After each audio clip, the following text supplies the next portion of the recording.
صباح الخير يا جماعه، ازيكم عاملين ايه؟ طبعا محدش يتصدم من قربي قوي من الكاميرا علشان انا بقالي كتير قوي بحاول ان انا اظبط صوت التصوير علشان يبقى صوتي واضح، لان المايك بتاعي مش شغال.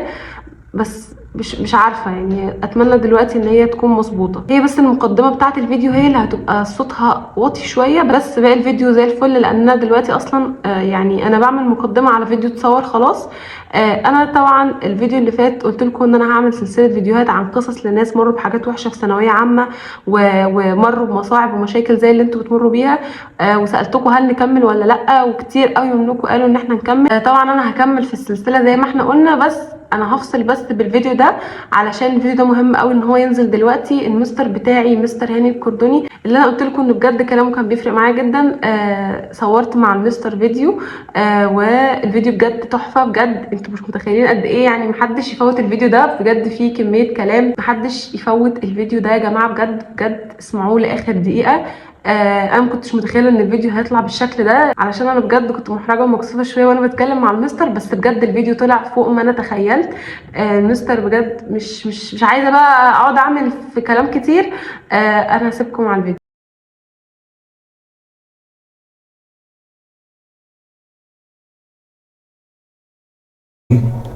ربنا افتح بيننا وبين قومنا بالحق وانت خير الفاتحين. صدق الله العظيم. في البدايه لازم اقدم الشكر لتلميذتي طالبه النجيبه دكتوره، مش هنقول بقى تلميذه بقى، هنقول دكتوره منا. ربنا يبارك فيها وينفع بيها ان شاء الله في السنوات اللي جايه، واتمنى كده اشوفها احسن دكتوره اسنان. طبعا لقائها معايا ده يعني شرف ليا، وربنا يكرمنا جميعا كده ووفق طلبه الثانويه ان شاء الله السنه دي. اول نصيحه عايز اوجهها لطلبه الثانويه السنه دي ان موضوع تقفيل ماده العربي، الفكره دي اصبحت مش موجوده. يعني الطالب يخش امتحان عند اي مدرس من الناس متخيل لازم يجيب النهايه، الفكره دي اصبحت شبه مستحيله في اللغه العربيه لسبب بسيط، ان انت بتتسأل في اسئله انت ما درستهاش. عندك قراءه متحرره، وعندك نصوص متحرره، وعندك سؤال الادب ما بيجيش مباشر، حتى اسئله النحو نفسها. مش معنى كده ان انا بحبط الطالب، لا، ده مش احباط، ده عباره عن ايه؟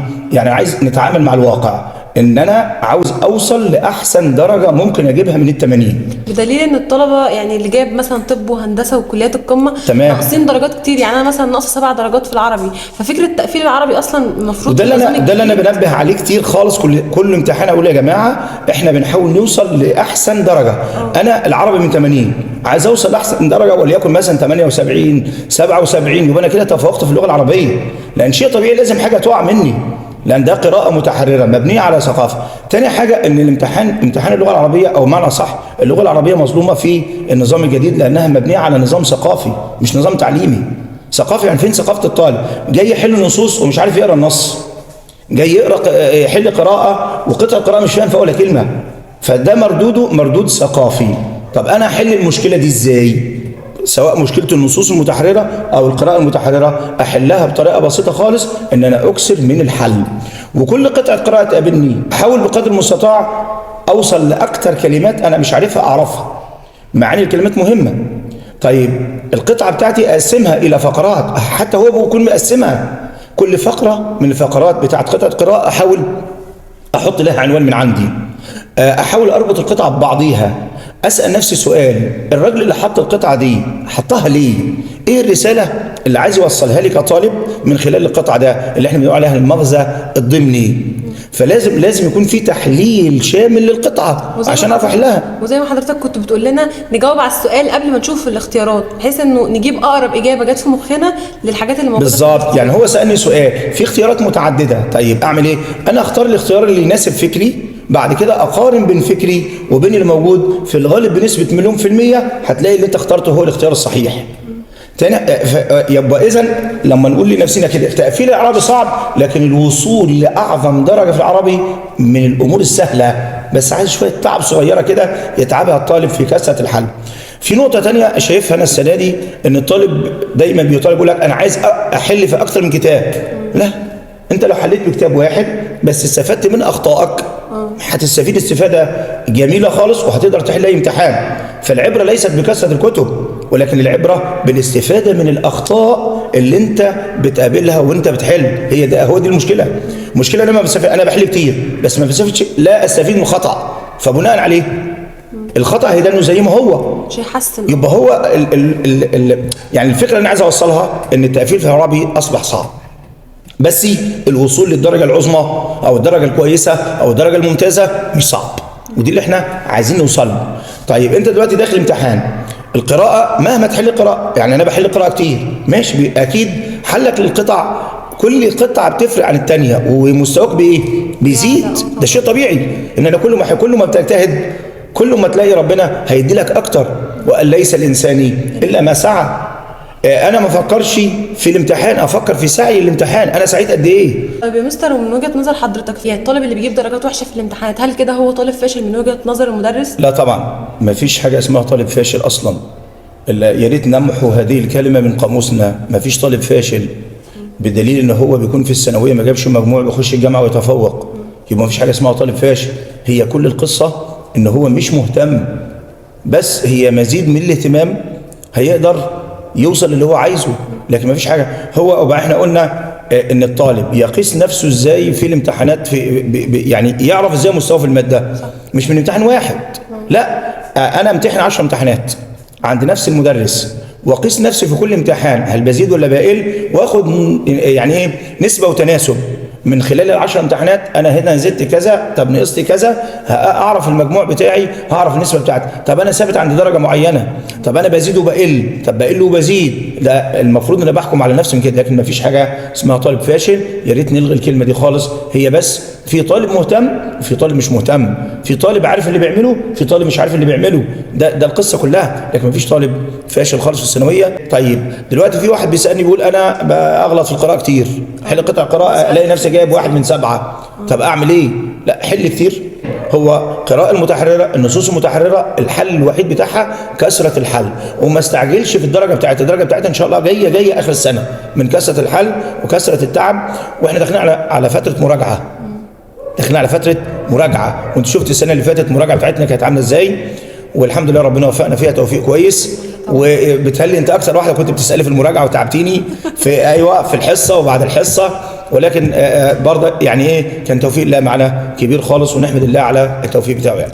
وفكره برضه ان الطالب المفروض يسال المدرس في الحاجات اللي هو مش يعني بيغلط فيها. يعني مثلا كنت بلاحظ ان انا درجاتي بتعلى في الامتحانات لما كنت بغلط في حاجه واجي اسال حضرتك فيها وتقول لي، يعني بشوف حضرتك فكرت في السؤال ازاي وابدا ان انا افكر زي ما حضرتك فكرت فيه. ففكره ان انت المفروض لما تغلط في اي حاجه روح اسال المدرس بتاعك، لان دي ممكن تجي لك في الامتحان. زي ما حصل معايا في سؤال كان المستر كان مدينا كتاب الابداع نحل فيه وما حلتش فيه غير امتحان واحد، والامتحان اللي انا حليته جه فيه سؤال وكان السؤال ده ما عرفتش حله، رحت سالت فيه المستر ولقيته جه في الامتحان. والسؤال ده كان عليه جدل كتير وناس كتير قوي كانت متلخبطه فيه اللي هو كان حال ولا مفعول لاجله. فما تفوتش ولا سؤال من غير ما تروح تعرف الاول هل ما انا عايز انبه للنقطه. هو مين السند بتاع الطالب؟ اكيد المدرس. ومن ناحيه النصايح برضو يعني سندك هو المدرس. اكتر حد اي سؤال انت مش عارفه روح المدرس. حتى لو مشكله شخصيه عندك في البيت احكيها للمدرس، والمدرس باذن الله تبارك وتعالى هيقدر يقف جنبك ويساعدك ويساندك. ويعني لان اكتر واحد يفرح لك اكتر من ابوك وامك هو المدرس. يعني اكتر من الاب والام اللي هيفرح لك يوم النتيجه هو المدرس. ليه؟ لان ده زرعته. انا زرعت الارض وطلعت ثمره، غير ما ازرع الارض وما طلعش حاجه. فالطالب دايما خلي مردودك للمدرس بتاعك، سواء في الاسئله، سواء في مشاكلك، سواء دايما كده المدرس هو المردود النفسي بتاعك، على اساس ان انت، لان احنا بنلاقي مشاكل وما بنخش على شهر 4 بنلاقي الحاله النفسيه اللي بعض الطلاب بتسوء. وزي ما حصل دلوقتي في ناس كتير بتبعت لي ان هم ما بقوش قادرين يذاكروا وخلاص ملوا وزهقوا. فبرضه ازاي هم ما انا عايز بقى انصح بنصيحه. احنا داخلين على فتره مراجعه، دايما كده خلي شعارك اكتبها عندك في الاوضه اللي انت بتذاكر فيها، فصبر جميل. فصبر جميل. سيدنا يوسف صبر لغايه ما وصل واصبح عزيز مصر. يعني عزيز مصر هو سيدنا يوسف بالصبر، فصبر جميل. فانت شعارك في الحياه في الفتره اللي جايه فصبر، كل ما تمل فصبر جميل. ربنا هيدي لك الصبر وهينولك اللي انت عايزه، بس لازم لازم لازم نصبر ونحتسب المذاكره بتاعتنا عند ربنا، وربنا هيكافئنا. وتاني حاجه ما تفكرش في الامتحان ولا تفكر في النتيجه. دايما كده النصيحه اللي بنصحها للطلبه اللي عندي، لا تفكر في الامتحان ولا تفكر في النتيجه. واحد يقول ما افكر في ايه؟ فكر في السعي اللي انت هتسعاه. العمل اللي انت هتقدمه، الشغل بتاعك طول السنه للامتحان، مذاكرتك قد ايه، اهتمامك قد ايه، مواظبتك على امتحاناتك قد ايه، يعني الحاجات دي هي اللي هتجيب نتيجه. وان ليس الانسان الا ما سعى. وبعدين ما فيش ظلم عند ربنا، في ظلم في الارض، لان الله ليس ظالم. الله تبارك وتعالى عرف بالعدل، فثق تماما على قدر. ولذلك الجد في الجد والحرمان في الكسل، فانصب تصب عن قريب غايه الامل. الجد في الجد، اشتغل، ذاكر، اتعب، عافر، قاوم، اصبر، ربنا يهدي لك ان شاء الله وينول لك اللي انت عايزه كلهته، بس بالصبر. اصل فكره ان هو يفضل يكتئب ويزعل ويتخنق ومش يذاكر، مش هيستفاد حاجه غير ان هو بيضيع السنه من ايده. لا مش بيضيع السنه، ده بيضيع عمره. مش هيستفاد اي حاجه. يعني انا دلوقتي اما اكتئب وازعل وامسك الكتب اقطعها ومش عايز اذاكر، انا كده ما ضيعتش سنه، ضيعت عمر. وعدى كتير قوي، يعني عدى منك فتره كبيره. وبعدين انا عايز اقول حاجه تانية، ان انا الثانويه دي صناعه مستقبل، فحاول ان انت تصنع مستقبلك صناعه جيده. لازم اصنع المستقبل بتاعي صناعه جيده. ده سنين عمر جاي، انا ربنا اكرمني بالثانويه، فالعمر بتاعي هيبقى عمر كويس، هو العمر بتاع ربنا، بس انا بصنع مستقبل، فما اهملش في صناعه المستقبل عشان المستقبل كله ما يبصش مني. لازم اصنع المستقبل بتاعي صناعه كويسه، ونصبر.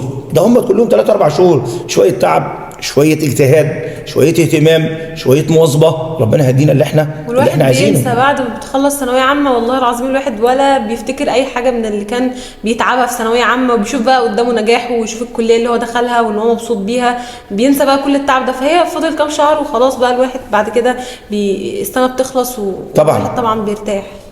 طبعا اكيد، يعني الانسان فينا ما بيشوف ثمره نجاحه بيكون الفرحه كلها والسعاده كلها، ده اكيد يعني. فهو بس ان الانسان فينا يكون صابر، وربنا يكرمه ان شاء الله وينال اللي هو عايزه باذن الله. طب اخر حاجه عايزين برضو مستر يقولها لنا، فكره برضو ازاي يتعاملوا بقى مع العربي وفي فتره المراجعه عشان يبقوا بيراجعوا صح الفتره اللي جايه. طبعا احنا منتظرين ان الوزاره هتنزل لينا امتحان تجريبي نقيس عليه شكل امتحان الثانويه العامه السنه دي، فبناء عليه كل طبعا ده بتكون للمدرس ان هو بيعرف اللي هيمشي عليه ازاي في الفتره اللي جايه. لكن انت كطالب انت هتمشي زي ما المدرس يرسم لك الخريطه بتاعته، الكتاب اللي انت هتراجع منه، هل هيكون حصص منفرده ولا حصص، يعني مثلا حصه للنحو، حصه للبلاغه، حصه للقراءه، حصه للنصوص، ولا هيكون كل حصه مثلا نظام زي امتحان متكامل بيتحل. لكن هي نصيحتي ان انا احاول بقدر المستطاع احل كتير. ده اللي عايز انا اقوله وانبه ليه في العربي بالذات، ان انا احل كتير، وحتى ممكن اللي احله تاني عشان اثبت معلومه، واعمل لنفسي كشكول كده او كراسه اكتب فيها كل الاخطاء اللي انا بتقابلني، يعني اي خطا بيقابلني اكتبها فيه، بحيث ده مردود ليا ارجع له في اي وقت من الاوقات. فانا اعمل لنفسي منهج، وطبعا مش هتعمل نفسك، لان هتمشي مع المدرس اللي انت ماشي معاه على حسب المنهج او الخريطه او الجدول اللي هو هيعملوه لك فين في المراجعه، اذا كانت حصص منفرده ولا حصص متكامله ولا نصوص مع قراءه ولا نصوص مع ادب. المهم ان انا بمشي مع المدرس بتاعي حسب ما، وطبعا اكثف من حل الامتحانات، لان في حل الامتحانات بتثبت، اولا بتدي جرأه للواحد وهو داخل اللجنه، مش بيبقى اول امتحان حله هو امتحان اخر السنه. بالظبط. وعايز اقول حاجه، ان الطالب متخيل ان هو بيخش امتحان اللي عند المدرس علشان الدرجه، لا، الامتحان ما اتعملش للدرجه، الامتحان اتعمل عشان يعودك ازاي تقعد في اللجنه ثابت النفس مطمئن القلب، تقعد كده مش خايف مش مرعوب، لانك انت حليت كتير وقابلت نفس الموقف كتير. وامتحان اخر السنه اللي هيعمله ناس زي المدرس بتاعك، ويمكن المدرس بتاعك احسن منهم كمان. يبقى عشان كده انت ما تخافش وما ترعبش، لا بس واظب، حل مع المدرس بتاعك كل امتحان، حل وما تخافش، ما يهمكش الدرجه. يعني الناس يقول لك لا انا جبت درجه وحشه هسيب المدرس وامشي، طب ما احنا ما حلناش المشكله، انا اخدت الدواء مر وسبت الدواء، طب انا هموت. لا، انا واظب مع المدرس بتاعي مره والثانيه والثالثه، واقيس نفسي من خلال امتحانات كتير مش امتحان واحد. يعني مثلا طالب جاي في امتحان 35 5، الامتحان الثاني جاب 27، يقول لك لا انا وحش كده اسيب المدرس وامشي. طب ازاي؟ ما ينفعش، لازم تقيس نفسك من عده امتحانات متكامله، واسال المدرس واختبر نفسك. وطبعا المعلومه النهارده موجوده في كل مكان، الكتب موجود فيها المعلومه، والنت موجود في المعلومه، والاونلاين موجود في المعلومه مش تايهه، المعلومه موجوده، بس عايزه الاهتمام من الطالب ان يدور عليها. طيب برضو ايه الدروس النحو اللي حضرتك كنت شرحتها لنا في الاخر، الدروس اللي هي مش بتبقى عندنا في المنهج فممكن برضو تجيلهم في الامتحان اللي هي حاجات تراكميه، يعني الدروس دي برضو مهمه المفروض ان هم يدوروا عليها ويشوفوا شرحها مثلا على اليوتيوب حتى لو المدرس بتاعهم يعني مثلا في بعض الدروس دايما بيركزوا عليها كم الاستفهام كم الخبريه، الممنوع من الصرف، عندنا المنادى، يعني عندنا تراكمي. ولذلك النحو تراكمي، ولذلك احنا بنشرح النحو كله في ثالثه ثانوي من اول حاجه لغايه من اول همزه الوصل والقطع لغايه اخر درس من دروس النحو، كل الطالب درسه بدرس ثاني لان النحو ماده تراكميه. بس طبعا عايز اقول ان النحو يعني الى حد ما بيجي كويس مش صعب، معظم الطلبه بتقفله، ولذلك لم نجد شكوى السنه اللي فاتت من النحو ولا السنه اللي قبلها، ودي حاجه مضمونه. وطبعا انت داخل اللي انت ضامنه هو النحو، الباقي بقى بيجي من كثره الحل بقى والمهاره اللي انت بتاخدها بالظبط. ولذلك احنا عندنا طلبه مثلا السنه دي والسنه اللي فاتت والسنه اللي قبلها كانوا مستواهم مش قد كده في النحو، بالحل الكتير وبالمواظبه اصبحوا مهره في النحو واصبحوا كويسين خالص، ودخلوا الامتحان قفلوا النحو. فهو النحو في عندنا مثلا كم الاستفهام كم الخبريه، عندنا الممنوع من الصرف، عندنا التوكيد، عندنا البدل، عندنا بقى تقديم الخبر على المبتدا والمبتدا على الخبر، مثلا المفعول المطلق والنائب بتاعه. في بعض الدروس كده دايما هو بيحط على الموقع مواقع الجمل، يا ريت نهتم بيها خالص، جمله النعت وجمله الحال وجمله المضاف اليه وجمله المفعول به، الحاجات ديت هو بيركز عليها جامد خالص في امتحان الثانويه العامه، موقع الجمل من الاعراب. طبعا بالنسبه للتعبير السنه دي لسه لغايه دلوقتي بقى مش عارفين هل التعبير هيكون مقالي، لو كان مقالي يبقى له نظام تاني في التعامل معاه، لو كان هيجي اختياري متعدد برضك له نظام معاه. هتتضح الامور كلها ان شاء الله بعد ما الوزاره تنزل النموذج بتاعها عشان نعرف شكل الامتحان النهائي هيكون ازاي ان شاء الله. لكن ابشر الطلبه ان امتحان السنه دي هيكون ان شاء الله مش هقول سهل خالص، لا بس سهل ويتحل، والطلبه كلها تطلع مبسوطه باذن الله تبارك وتعالى، ما تقلقوش. يعني الوزير يعني صرح بكده، قال ان السنه دي هتبقى بشرة خير للطلبه، بحيث ان احنا نبعد عن المتشابهات ونبعد عن الاسئله الغامضه، ودايما هيربط الامتحان بالمنهج. عشان كده بقول تاني، يا ريت كتب المدارس هي مش موجوده بس موجوده على النت وموجوده عن موقع الوزاره، يا ريت نخش عليها ونقراها عشان نعرف الفعل، لان الاسئله في الغالب هتكون مرتبطه بالمنهج، سواء في النصوص او سواء في القراءه او سواء في مثلا في النحو. الادب طبعا كله من كتاب المدرسه، فلازم احفظه وافهمه، لازم الاثنين. يعني في ناس يقول لك هفهم الادب، لا انا عايزك تحفظه الاول بعد كده افهمه عشان تعرف لما يجي لك سؤال ادب، لان سؤال الادب ما بيجيش مباشر، يبقى مبني على ان انت حافظ الصياغه، في نفس الوقت هتفهم القطعه اللي قصادك وهتعرف تحل النموذج بتاع الادب اللي هو جاي. طيب عايزين بقى يا مستر حضرتك تقول لنا حاجه بقى ننهي بيها الفيديو للطلبه وان هم يطمنوا. والله انا يعني بتمنى لهم كل توفيق السنه دي ان شاء الله، وربنا يسعدهم ونشوف في الكل اوائل، رغم يعني طبعا امنيه صعبه شويه، بس انا اتمنى كل طلاب مصر واوائل الجمهوريه ويشرفونا في كل المجالات. وعايز اقول تاني برضك ان الثانويه مش اخر المطاف، الثانويه بدايه الحياه، ان انت لما بتخلص ثانويه ده بدايه حياتك مش اخر الدنيا. حتى لو لا قدر الله ما جبتش مجموع كويس، بس ربنا يكون يوفقك في الجامعه وتخش جامعه كويسه وتبقى كويس خالص خالص، افضل من اللي جاب المجموع وداخل كل اللي هو عايزه. فانت يعني ثانويه سنه هنستحملها بطولها بعرضها عشان ربنا يكرمنا ان شاء الله، ونوصل للي احنا عايزينه. ومن كل قلبي والله بتمنى كل طلاب مصر، مش طلبه اللي عندي بس، كل طلاب مصر ربنا يسعدهم، ربنا يوفقهم، ونشوفهم ان شاء الله السنه دي اوائل في كل المحافظات بتاعتهم عشان يشرفوا اهليهم ويشرفوا مدرسينهم ويشرفوا بلدهم وربنا يكرمهم. وطبعا في النهايه بشكر الدكتوره منى على اللقاء الطيب دوت، واتمنى يعني ان الناس تكون يعني دمنا خفيف عليهم مش تقيل عليهم، ودايما يدعوا لنا بالخير.